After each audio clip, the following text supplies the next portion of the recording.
Been asked a lot, guys. Model 3 for business or Model S Plaid for business. Truth is, we use them both. However, this is a Model 3 dual motor long range. It does have the performance boost on it. We don't need it or use it, but Model 3 dual motor long range, or we could drive the Model S Plaid. Which one do we use for business and why?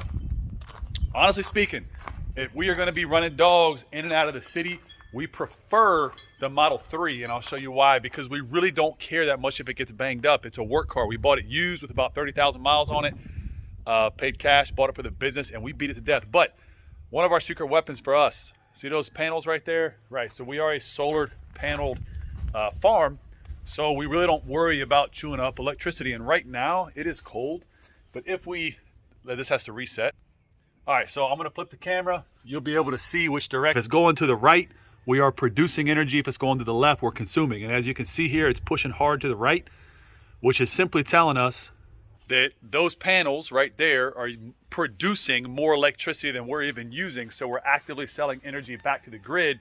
So while we charge cars during the day, it is causing no harm. Now, right now, to put it in comparison, if we come into the carport and go back here, and again, guys, we love Tesla. We use Teslas. I also have twin turbo V8s. I love cars, right? We do have a 50 amp server, 50 amp box right there, hardwired to a Tesla charger. So this box right now is charging the Model S Plaid, okay? So as you can see right here, the flashing green, it's consuming power. So even while we're charging this car, we're still producing more power than we can even use. And that's a pretty awesome thing. Now, best electric vehicle on the planet, no matter what anybody says, is not a Tesla. Boom. It's that Juice bike right there. That bike is fun, okay? And I mean fun. All right, so again, Model 3. All right, guys, we're inside. Colette's going to be driving today. We have a lot of driving, and we're going to showcase the real value of the Model 3. Now, if you look at the back of our Model 3, it's basically all flattened out and gutted. Dogs can go from the trunk up to here. A lot of dogs like to actually lay in the trunk with that cover right there. So we blast the rear AC, blast the front AC, and we use this car to transport dogs in and out of the DC Metro all the time. As long as the trip is like 250 miles or less, with the solar panels, we can 100% operate almost for free. You've driven a lot of cars from, asking Colette here, you've driven a lot of cars from fast Subarus to, you know, all the fast cars that I've had in the past that you've driven, to work cars, to police cars. What do you think about the Model 3? And for the record, guys, this is an older Model 3, 20, I believe 18, stand by. I can't see the year on this car, but I think this was actually a 2018 when I bought it. But it is Model 3 dual motor long range. So what do you think about the car?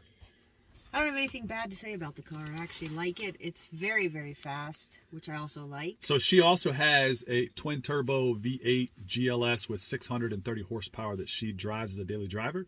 How does this car compare to your GLS? Faster or slower? Oh, it's faster. It's quicker. Yeah, it's quicker. Yeah, top end, the GLS is definitely faster. Yeah. But 0 to like 100, this car wins every time. I had to get used to being lower to the ground. I like the GLS being a little bit higher, but overall, you're okay with it? yes. Perfect.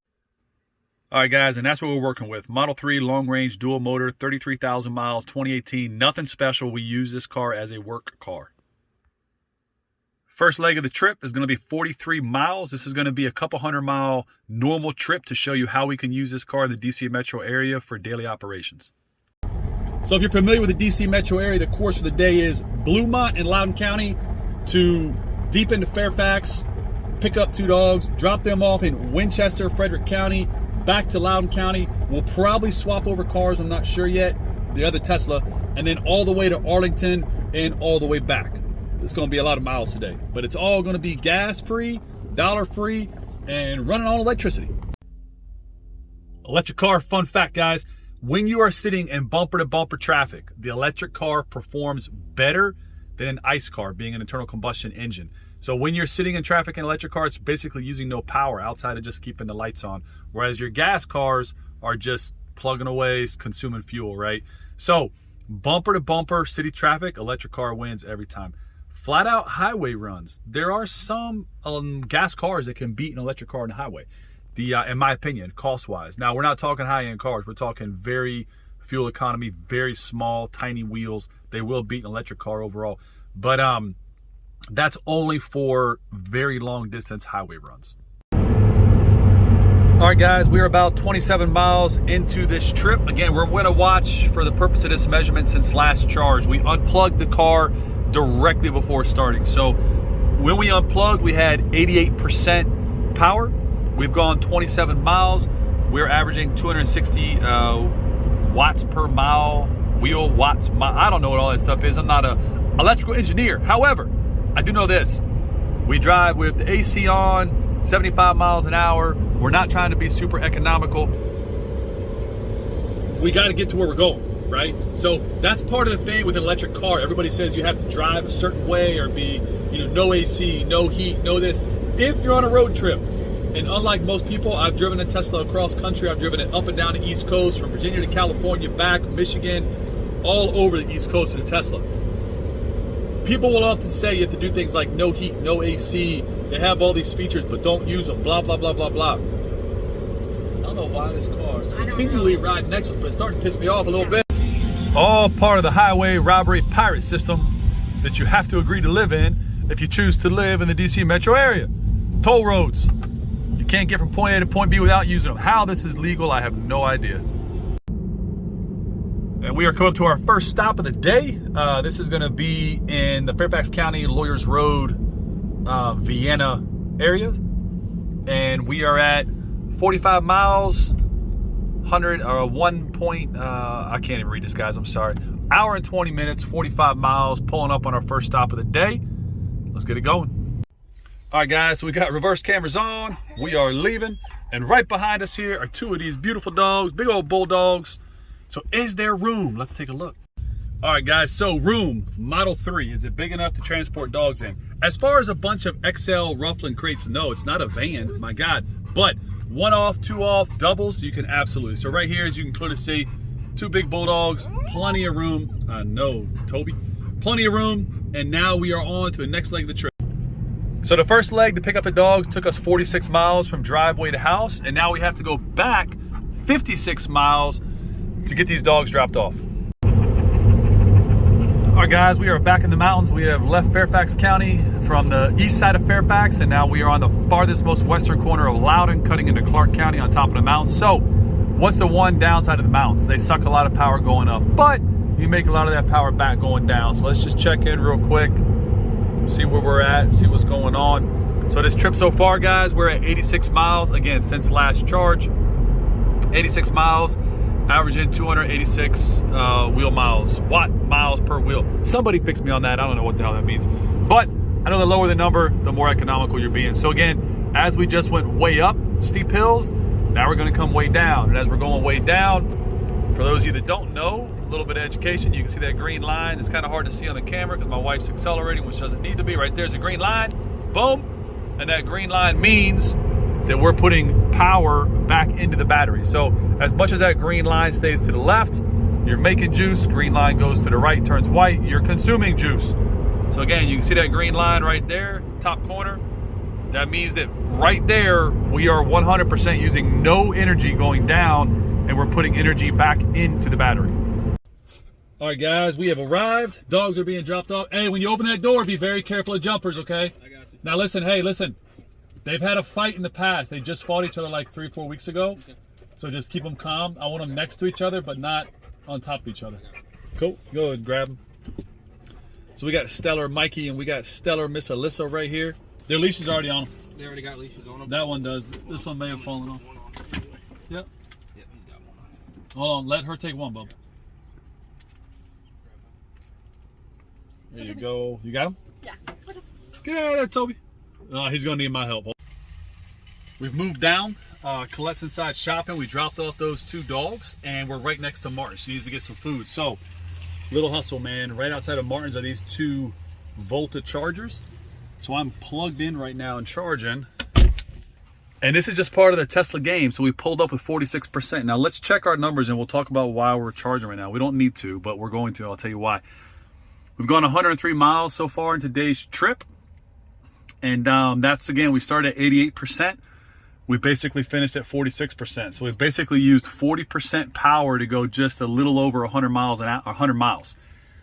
Okay, 40% to go 100 miles. So on a full charge, theoretically, if everything was equal, that would give us a 220 mile real world range. That's not bad when you really think about it. Now, these free chargers, right in front of us here, right in front of us is a Hyundai plugged in and charging right there. I forget what model. I'm not up to speed on my Hyundai models, but these chargers are actually everywhere, these free chargers. What's the point of a free charger? It's so that when you're doing these little stop-offs, you can recoup 5, 6, 8%, or in a pinch, stay here all day. But people say, well, that's inconvenient. A free charger that's only giving you 8 kilowatts of power, which is what we're charging at right now, 8 kilowatts, which is super slow. But if I needed to in an emergency, as you can see, there's a supercharger right next to me. So superchargers are everywhere. Superchargers literally are all over the place. That's a 250 kilowatt supercharger right there. It's lightning quick, but again, I don't need it and I'm at a free charger. It's much better for your batteries to always charge at a lower consumption than to supercharge. Nothing's with supercharging. However, even as a non-electrical engineer, I can understand that 250 kilowatts of power dumping into a battery is going to be a lot of stress on a battery versus 8 to 11 to 15 kilowatts, which is that slow trickle that makes a battery last a little bit longer. Midway point of the day, and we're coming back down through Bluemont. Now, one thing you'll learn about electric cars, like we were just at a free charger, and also right here, Boulder Crest little office space. Look at that. Free Tesla destination charger, same exact power as the big box where we were just at the supermarket. That was 8 kilowatts. The one to the right is 8 kilowatts. And then right over here to the left used to be an old solar business. Now it's actually a vet that owns it, but right there in the front you'll see that charger. That's a universal anybody charger, but yes, you can use it on the Tesla with no problem. And again, that's an 8 kilowatt charger. So one thing you start to really become aware of is where all the free chargers are. So as you're doing little errands here and there, you try to utilize the stores that have the free chargers. It's an awesome thing. The other reality to our trip, guys, is that we have to go exactly 8 miles of dirt road no matter which direction we go every time we go to and from the house. Dirt road is not the most economical for your vehicle, only because the surface is not that smooth, so it does cause a lot of resistance to the tires. But nothing that's a big deal. But again, we don't live in a high-rise, bougie apartment complex while we drive a Tesla. We live way back off dirt roads, way up on top of the mountain. But with that being said, the all-wheel drive on the Model 3 and the Model S, as long as you have right tires, the only limitation you have is ground clearance as far as where the car can go. So this Model 3, with the tires it has, being the dual motor all-wheel drive, it does shockingly good off-road as long as ground clearance is not needed. So like wet snow, mud, slick, grass, sand, doesn't make a difference. It'll go through just about anything like a bulldozer as long as ground clearance is not needed. All right, guys, we just got home. This may seem a little confusing. Let me make more sense of it. I should have just reset one of the trip computers, but because I charged and I stopped the car, it reset the charge and it stopped. So we had 103 miles plus 24. So we're at 127 miles round trip for this little short-legged trip. Now, again, we started at 88% and we are at 37%. So we've used approximately 50% energy to go 100 and approximately 30 miles of dirt road, hills, up, down, stop, go, 2 adults, 2 large dogs, and a shopping trip. And we still have, if we had 100% charge, energy remaining. So that's not bad. So what we're gonna do now, we have another trip to make in about 2 hours. Tops. There it is. Make sure my dog's at. Sometimes it trips me up. Now, quick lesson, quick word of advice. Don't come here if you're not invited. This dog you got to be concerned about, and then me you got to be concerned about, and then the other dogs you got to be concerned about. But dogs is out at all times. So what we're going to do now is we're going to unplug the Model S, pull it out of the carport, get the Model 3 plugged in and charging right there. And we're going to come back here. Again, there's some construction going on. Sorry for the debris behind me. But those beautiful panels right there are just cooking. So I get kind of addicted to watching those and knowing what's going on at all times and what they're doing. And I'm always checking our power consumption back here just to kind of see what's going on. But you know what? I made an error before. When I said that was running to the right, that means we are making power, that's absolutely incorrect. When it's running to the left, counterclockwise, we are making more power than we're using. So whatever was happening before that was consuming, and right now we're making and pushing power back to the grid, which is just awesome. So we'll go in here and get the Model S unplugged. That little hookup right there, you can tell it's topped off. It's showing us a blue light. It's unlocked, solid green right there. This should come right out. Sometimes it doesn't. Nope, we're good. Hang her up. We're gonna pull the Model S out, pull the Model 3 in, get that bad boy charging up, and get it topped off for the next trip. So it's an awesome thing, man, when you can jump back in the car. You got 80% range. I don't take the Model S past 80% unless something's going on. Big man's like, where you going, Dad? You just got home. Bring it back in. He's all right. But what I was saying, though, was that it's an awesome thing to jump in your car and just have full power, ready to go. Everything's good to go. Rocky, my beautiful pup, one of them. He ain't happy. He thinks I'm leaving, but that's okay. He's going to be happy when he realizes Daddy's staying. And that view right there never gets old. Swapped them out. Model S is right there. I'm in the Model 3. And again, you're going to watch the magic happen. We're at 37%. It's windy. It's cold. It is chilly. We're going to grab this old house charger. Plug her in. Turns green. Oh, we're good. We always keep a backup 110 in case somebody else comes over. And the other thing that we did on this, it looks a little sloppy, but it's by design. So it is a Tesla charger, but it's also just a 50 amp plug. So if I ever have another EV or somebody visiting with a different EV, I can plug right in there and let the other EV also charge off 50 amp. But anyway, so this is gonna get charged up. You're gonna see the magic. And let's see what we're reading at right now. If it'll unlock, because I don't have, stand by. Oh, there we go. So we are pulling 11. I mean, that's amazing when you actually think about what we're getting at the house. That's incredible. So it's kind of a dance where you always have to be aware of your power, your range, where you're at, where you can plug in. And guys, listen, I'm not some eco nut. I'm not somebody that says, never drive a ICE vehicle, don't drive high horsepower cars. We own a lot of high horsepower cars. We have other stuff back there as well, you know what I mean? But it's like, I love these kind of vehicles, 100%. I mean, you want to talk about the most uneconomical vehicle on the planet? I'll show you, right? The most uneconomical vehicle on the planet, right there. G63. A horrible car to drive for gas mileage, but damn, she's fun. And when those pipes open up and it rumbles, it gives you that like, boom, it just feels amazing. Truth be told, that GLS 63 is faster, but it is what it is. So again, can you drive a Tesla for work? Absolutely. Guys, I've driven this Model S cross country, Florida, up and down the East Coast, all over the place. I love driving these cars on long road trips. Can you work out of a Model 3? I just showed you. For a 130-mile quick round trip, it does amazing. Only use 50% energy and zip in, zip out. I'm gonna let this sit for just a couple hours while we wait to go on our secondary trip for the afternoon. And my guess is, I'm suspicious, but we're gonna come out to a full battery. So that's a cool thing, man. Avoid gas stations. Now, overall cost of electric. Look at this mess, high wind. Look at this mess. That's okay. Even with that mess, the view, still good. All right, guys, overall cost. Now, keep in mind, look at those beautiful pups. Keep this in mind, okay? Because we have solar, right? So with the solar, we're paying about 3 to 5 cents a kilowatt. We're not 100% off grid. We're grid tied. But with the solar, oh, look at my leg, mama. With the solar, it's about 3 to 5 cents per kilowatt. So the average house in America pays 11, or in Virginia, pays 11 cents a kilowatt. We pay 3 to 5 cents a kilowatt simply of those panels. So with that being said, the math is incredibly simple. 3 cents a kilowatt. If we need 80 kilowatts, do the math. It costs me at the house approximately, and again, this varies a little bit, obviously, time of year, sunlight, blah, blah, blah, but it costs approximately $3 to $4 at the house to get full tank.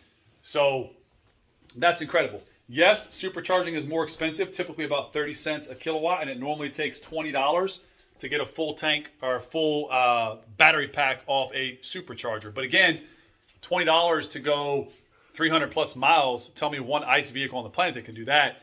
But at the house, that's where electric vehicles really become economical. When you can go to the house and legitimately charge for 300 miles and it costs you about $3 to $4, that's awesome.